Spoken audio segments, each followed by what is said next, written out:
Comme si les temps s'étaient arrêtés.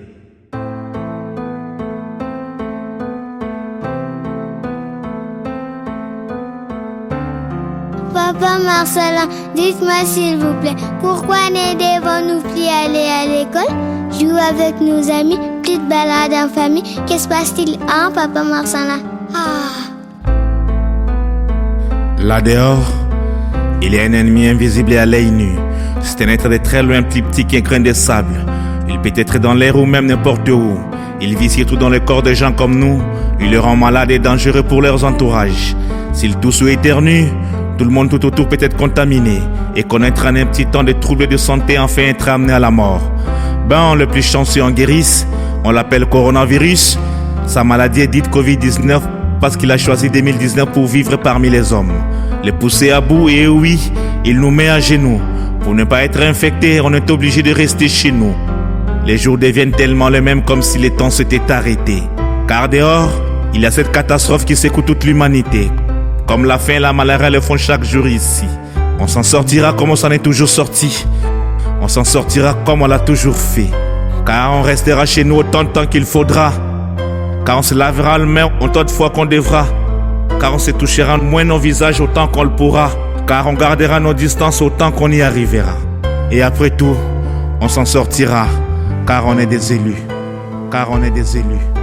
Car on est des élus. Car on est des élus.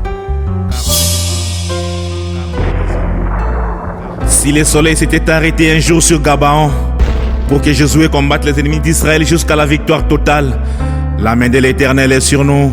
Aucun mal ne saura en finir avec nous. De même, le soleil s'est obscurci pendant 3 heures parce que le véritable soleil s'éteignait pendant 3 jours au mont Golgotha, crucifié pour nous délivrer de la mort éternelle, remettant ainsi les compteurs à zéro. Aujourd'hui, le temps semble s'arrêter.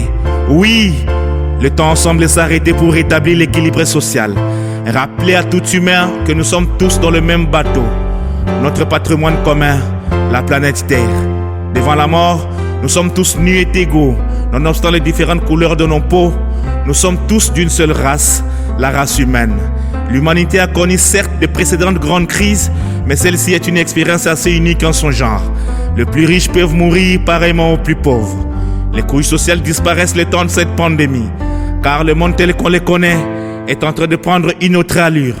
Les considérations pourraient changer et notre avenir se dessine. Maintenant, tout le monde se rappelle combien la vie est si précieuse, combien en même temps nous sommes des êtres fragiles, que nous nous croyons grands en abattant de gros arbres, en ôtant à volonté la vie à tout autre être vivant sur terre, alors qu'une si petite chose nous fait nous sentir si petits, nous rappelle les profondes paroles de l'Ecclésiaste.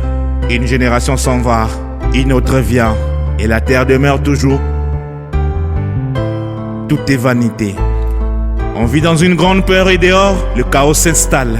Le paradis rêvé d'hier qu'était l'Europe ou l'Amérique, ou certains coins d'Asie ou d'Océanie, deviennent les lieux à haut risque. Et malgré tous ces problèmes, on tient encore bon dans notre Afrique, comme on le dit ici, poto et komi bololo. À se demander, où sont passées les grandes puissances de ce monde qui prétendaient maintenir la sécurité et la paix sur ce globe terrestre? Les savants, les scientifiques, comment n'ont-ils pas vu venir Covid-19 comme ils le peuvent pour les pluies, les tsunamis et les météorites? Les biochimistes et les ou la formule? Les informaticiens, n'y a-t-il pas un programme ou un antivirus trouvé pour formater la planète Terre, la désinfecter et tout refaire? Les mathématiciens, il n'y a aucun théorème pour résoudre l'équation plusieurs inconnus devant ce fléau? L'intelligence, la science et la sagesse humaine ont accusé leurs limites, comme si les temps s'étaient arrêtés. Cette petite chose a fait taire des faux pasteurs aux faux miracles. Les charlatans traduits praticiens au faux traitement, les temps qu'il règne et que seule sa loi est en vigueur. Cette petite chose rend la nature ce que les hommes n'ont pas cessé à lui prendre en la polluant. Cette petite chose a fait du mot confinement sûrement le mot le plus utilisé du temps présent. Confinement oblige, on comprend qu'on doit sortir si et seulement si c'est nécessaire. Confinement oblige, on comprend qu'on doit apprendre à passer plus de temps avec nos enfants et à profiter de l'instant. Confinement oblige, on comprend que l'on doit être plus solidaire car humains, nous sommes tous vulnérables. Aimons-nous vivants, entrez dans nous. Et l'espoir, on ne doit pas le perdre. Tous les prophètes de malheur de l'Afrique auront honte, car le berceau de l'humanité ne cessera de le surprendre. On a survécu à la traite négrière, à l'esclavagisme, au colonialisme. On survit à l'exploitation ignoble de nos ressources. On survit à tant de guerres et d'épidémies. L'Afrique s'en sortira moins touchée, rassurez-vous, car l'Éternel accorde sa grâce. Contre vents et marées, toutes les combines de l'OMS. De la faiblesse, une force a jailli. Du désespoir, un espoir a surgi. De la merde a été trouvé un remède. À nous, Africains, de nous réveiller, de prendre notre destin en main, de s'autodéterminer, d'arrêter d'attendre et de quémander. Inventons nos solutions avec nos propres moyens. Croyons en nous et aux nôtres. Soyons fiers de nos actions, car les puissantes armées de ce monde et leurs armes sophistiquées et leurs super soldats et leurs bombes nucléaires ne peuvent rien faire face à ces petits ennemis invisibles. Et oui, la vie est faite de hauts et de bas. Un jour on est berger, un autre jour on devient le roi David. Comme si le temps s'était arrêté. Voilà pourquoi on doit se priver de toutes ces choses, mes enfants. Oui, tout est fermé comme vous le savez bien, même la maison de Dieu. Car être rassemblé au même endroit peut occasionner la propagation du virus. On doit donc pour l'instant rester confiné. Mais bientôt, la vie reprendra avec des changements. Soyez prêts pour adopter de nouvelles habitudes, mais surtout à respecter de plus en plus les règles d'hygiène.